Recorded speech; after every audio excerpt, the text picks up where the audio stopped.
किसी जंगल में एक उल्लू रहता था। उसे दिन में कुछ दिखाई नहीं देता था, इसलिए वह दिन भर एक पेड़ पर अपने घोंसले में छिपकर रहता था। सिर्फ रात होने पर ही वह भोजन के लिए बाहर निकलता था। एक बार की बात के गर्मियों का मौसम था। दोपहर का समय था और बहुत तेज धूप थी। तभी कहीं से एक बंदर आया और वह उल्लू के घोंसले वाले पेड़ पर आकर बैठ गया। गर्मी और धूप से परेशान बंदर ने कहा, उफ, बहुत गर्मी है। आकाश में सूर्य भी आग के किसी बड़े गोले की तरह चमक रहा है। बंदर की बात को उल्लू ने भी सुन लिया। उससे रहा नहीं गया और बीच में ही बोल पड़ा, यह तुम झूठ कह रहे हो। सूर्य नहीं, बल्कि अगर चंद्रमा के चमकने की बात कहते तो मैं इसे सच मान लेता। बंदर बोला, भला दिन में चंद्रमा कैसे चमक सकता है? वह तो रात में चमकता है और यह दिन का समय है, तो दिन में सूर्य ही चमकेगा। यही कारण है कि सूर्य की तेज रोशनी की वजह से बहुत ज्यादा गर्मी हो रही है।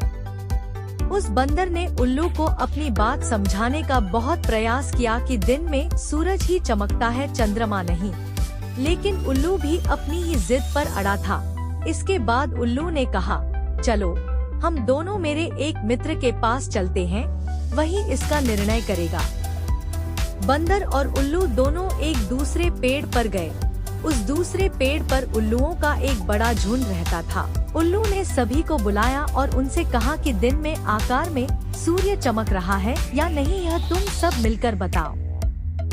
उल्लू की बात सुनकर उल्लुओं का पूरा झुंड हंसने लगा।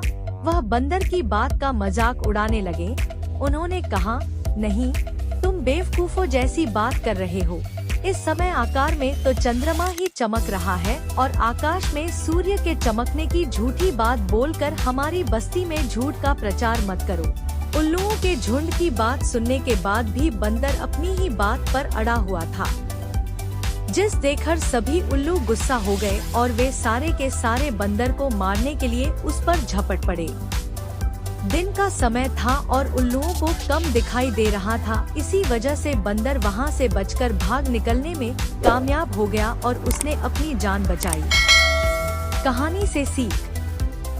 पंचतंत्र की यह कहानी हमें सीख देती है कि मूर्ख मनुष्य कभी भी विद्वानों की बात को सच नहीं मानता है।